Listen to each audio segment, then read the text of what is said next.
Praise the lord. ನಮಗೆ ಕರ್ತನ ರಕ್ಷಕನಾಗಿರುವಂತಹ ಯೇಸು ಕ್ರಿಸ್ತರ ಅತಿ ಪರಿಶುದ್ಧವಾದ ನಾಮದಲ್ಲಿ ನಾನು ನಿಮ್ಮನ್ನು ವಂದಿಸ್ತಾ ಮತ್ತೊಂದು ಸಂದೇಶ ಜೊತೆ ನಾನು ನಿಮ್ಮ ಮುಂದೆ ಬಂದೇನೆ. ದೇವರ ಹಸ್ತವು ತಾನೇ ಕಳೆದ ದಿನವೆಲ್ಲ ನಿಮ್ಮನ್ನು ನನ್ನನ್ನು ಆತ್ಮಿಕವಾಗಿ ವಾಕ್ಯಗಳ ಮೂಲಕವಾಗಿ ಬಲಪಡಿಸಿ ಚೈತನ್ಯಗೊಳಿಸಿ ಜೊತೆಗಾರರಾಗಿದ್ದು ನಡೆಸ್ತಿದ್ದಾರೆ. ವೈಯಕ್ತಿಕವಾಗಿ ನಮ್ಮ ಅಗತ್ಯಗಳನ್ನ ಪೂರೈಸಿ ನಾವು ಕೈಟ್ ಮಾಡ್ತಕ್ಕಂಥ ಕೆಲಸಗಳನ್ನ ಆಶೀರ್ವದಿಸಿ ಕಾದು ಪೋಷಿಸಿ ಜೊತೆಗಾರರಾಗಿದ್ದು ನಡೆಸ್ತಿರೋದಕ್ಕಾಗಿ ದೇವರಿಗೆ ಸ್ತುತಿಯೂ ಘನವು ಮಹಿಮೆಯು ಸದಾ ಕಲುಹಿಸುವಂತಾಗಿರಲಿ. ಆಮೇನ್. ಇದರ ಸಂದೇಶದ ವಾಕ್ಯವಾಗ ಧರ್ಮೋಪದೇಶ ಕಂಡ 5ನೇ ಅಧ್ಯಾಯದಲ್ಲಿ 16ನೇ ವಾಕ್ಯ, ಡಿಯೋಟೊನಮಿ ಚಾಪ್ಟರ್ 5 ವರ್ಡ್ 16. ನಿನ್ನ ದಿವಸಗಳು ಹೆಚ್ಚಾಗುವ ಹಾಗೆಯೂ ನಿನ್ನ ದೇವರಾದ ಯೆಹೋವನು ನಿನಗೆ ಕೊಡುವ ನಾಡಿನಲ್ಲಿ ನಿನಗೆ ಒಳ್ಳೆಯದಾಗುವ ಹಾಗೆಯೂ ನಿನ್ನ ದೇವರಾದ ಯೆಹೋವನು ಆಜ್ಞಾಪಿಸಿದಂತೆ ನಿನ್ನ ತಂದೆಯನ್ನು ನಿನ್ನ ತಾಯಿಯನ್ನು ಗೌರವಿಸು. ದೇವರಿಗೆ ಸ್ತೋತ್ರ. ವಾಕ್ಯವಾಗ ನೋಡ್ತಾ ಇದ್ವಿ. ಪ್ರೀತಿದ ಮಕ್ಕಳೇ, ಆಯಸ್ಕಾಲಗಳು ಹೆಚ್ಚಾಗಬೇಕಾ? ನಿಮಗೆ ಆಶೀರ್ವಾದ ಬೇಕಾ? ಅಭಿವೃದ್ಧಿ ಬೇಕಾ? ಒಳ್ಳೆಯದಾಗಬೇಕಾ? ವಾಕ್ಯ ಹೇಳುತ್ತೆ, ನಿನ್ನ ದೇವರಾದ ಯೆಹೋವನು. ಯಾರು ಹೇಳಿ? ನಿನ್ನ ದೇವರಾದ ಯೆಹೋವನು ನಿನಗೆ ಆಜ್ಞಾಪಿಸಿರೋ ಪ್ರಕಾರ ನಿನ್ನ ತಂದೆಯನ್ನು ನಿನ್ನ ತಾಯಿಯನ್ನು ಗೌರವಿಸು. ದೇವರಿಗೆ ಸ್ತೋತ್ರ. ಏನಾಗುತ್ತೆ ಗೌರವಿಸ್ತೇನೆ ನೋಡೋಣ. Ephesians chapter 6 word 1-4. ಎಫೆಸದವರಿಗೆ 6ನೇ ಅಧ್ಯಾಯ 1ನೇ ವಾಕ್ಯದಿಂದ 4ನೇ ವಾಕ್ಯದವರೆಗೆ, ಮಕ್ಕಳೇ, ನೀವು ಕರ್ತನಲ್ಲಿ ನಿಮ್ಮ ತಂದೆ ತಾಯಿಗಳಿಗೆ ವಿಧೇಯರಾಗಿರಿ. ಇದು ನ್ಯಾಯವಾದದ್ದು. ನಿನ್ನ ತಂದೆಯನ್ನು ತಾಯಿಯನ್ನು ಸನ್ಮಾನಿಸಬೇಕು ಎಂಬುದು ವಾಗ್ದಾನ ಸಹಿತವಾದ ಮೊದಲನೇ ಆಜ್ಞೆಯಾಗಿದೆ. ಸನ್ಮಾನಿಸಿದರೆ ನಿನಗೆ ಶುಭವಾಗುವುದು. ನೀನು ಭೂಮಿಯ ಮೇಲೆ ಬಹುಕಾಲ ಬದುಕುವೆ. ತಂದೆಗಳೇ, ನಿಮ್ಮ ಮಕ್ಕಳನ್ನು ಸಿಟ್ಟಿಗೆಬ್ಬಿಸದೆ ಕರ್ತನ ಶಿಸ್ತಿನಲ್ಲಿಯೂ ಉಪದೇಶದಲ್ಲಿಯೂ ಅವರನ್ನು ಬೆಳೆಸಿರಿ. ದೇವರಿಗೆ ಸ್ತೋತ್ರ. ತಂದೆಯನ್ನು ತಾಯಿಯನ್ನು ಸನ್ಮಾನಿಸಿರಿ, ಗೌರವಿಸಿರಿ. ಹಾಗೆ ಮಾಡಿದರೆ ನಿಮಗೆ ಒಳ್ಳೆಯದಾಗುತ್ತೆ. ಅಷ್ಟು ಮಾತ್ರ ಅಲ್ಲ, ನೀವು ಜೀವಿಸುವ ದೇಶದಲ್ಲಿ ನಿಮಗೆ ಬಹಳ ವರ್ಷಗಳ ಕಾಲ ಜೀವಿಸ್ತೀರ. ನಿಮಗೆ ಆಯಸ್ಸು ಅಧಿಕವಾಗುತ್ತೆ. ಅಷ್ಟು ಮಾತ್ರ ಅಲ್ಲ, ಅದು ಆಶೀರ್ವಾದಕರವಾಗಿರುತ್ತೆ. ಇದು ಮೊದಲನೇ ಆಜ್ಞೆ. ಮಕ್ಕಳಿಗೆ ತಂದೆ ತಾಯಿಗಳ ಜೊತೆ ಹೇಗೆ ನಡ್ಕೋಬೇಕು ಅನ್ನೋದಕ್ಕೆ ಮೊದಲನೇ ಆಜ್ಞೆ. ಈ ಆಜ್ಞೆಯನ್ನು ನೀವು ಅನುಸರಿಸಿ ನಡಿಬೇಕು. ಆಗ ಆಶೀರ್ವಾದವು ಅಭಿವೃದ್ಧಿಯು ಆಯಸ್ಕಾಲವೂ ಹೆಚ್ಚಾಗುತ್ತೆ. ಅಷ್ಟು ಮಾತ್ರ ಅಲ್ಲ, ತಂದೆ ತಾಯಿಗಳಿಗೂ ಸಹ ಆಜ್ಞೆ ಇದೆ. ಅದೇನು ಅಂತಂದರೆ, ಮಕ್ಕಳನ್ನು ಸಿಟ್ಟಿಗೆಬ್ಬಿಸದೆ ಕರ್ತನ ಭಯದಲ್ಲಿ ಅವರನ್ನು ನಡೆಸಿರಿ. ವಾಕ್ಯದ ಪ್ರಕಾರವಾಗಿ ಬಹಳ ಪ್ರಮುಖವಾಗಿ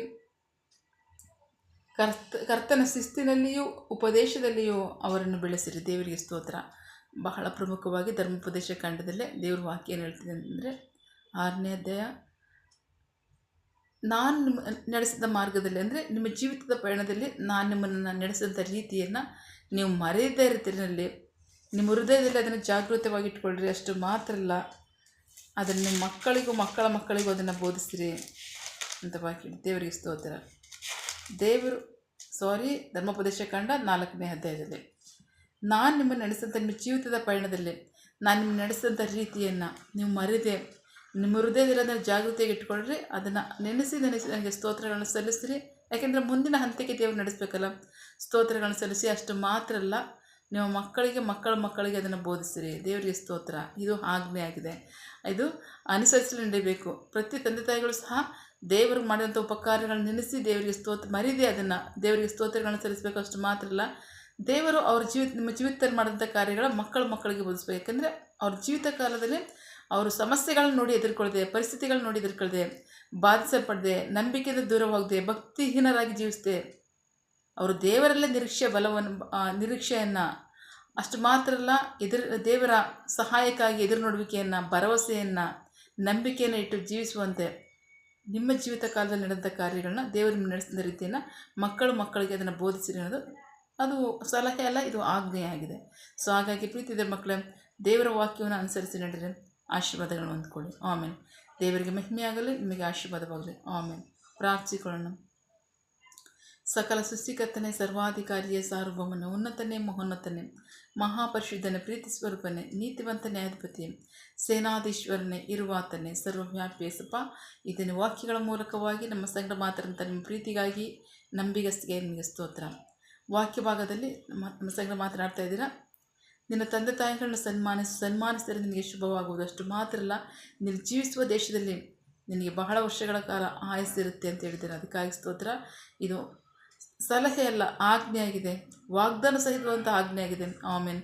ಅಷ್ಟು ಮಾತ್ರ ಅಲ್ಲ, ತಂದೆ ತಾಯಿಗಳೇ, ನಿಮ್ಮ ಮಕ್ಕಳನ್ನು ರೇಗಿಸದೆ ನನ್ನ ವಾಕ್ಯದ ಉಪದೇಶದಲ್ಲಿ ಅವ್ರನ್ನ ಬೆಳೆಸಿರಿ ಅಂತ ಹೇಳಿದ್ದೀರ. ಅದಕ್ಕಾಗಿ ಸ್ತೋತ್ರ. ಹಾಗೆ ಕರ್ತನೆ, ನಿನ್ನ ವಾಕ್ಯದ ಪ್ರಕಾರವಾಗಿ ಜೀವಿಸುವ ಮೂಲಕವಾಗಿ ನಿನ್ನ ಜನರು ಆಶೀರ್ವಾದವನ್ನು, ಅಭಿವೃದ್ಧಿಯನ್ನು, ಆಯಸ್ಕಾಲಗಳನ್ನ ಅಧಿಕವಾಗಿ ಹೊಂದ್ಕೊಳ್ಳಿ. ಆಮೇನ್. ಅಷ್ಟು ಮಾತ್ರ ಅಲ್ಲ, ನಿಮಗೆ ಮಹಿಮೆ ತರುವಂಥ ಜೀವಿತವನ್ನು ಅವರು ಜೀವಿಸಲಿ. ಆಮೇನ್.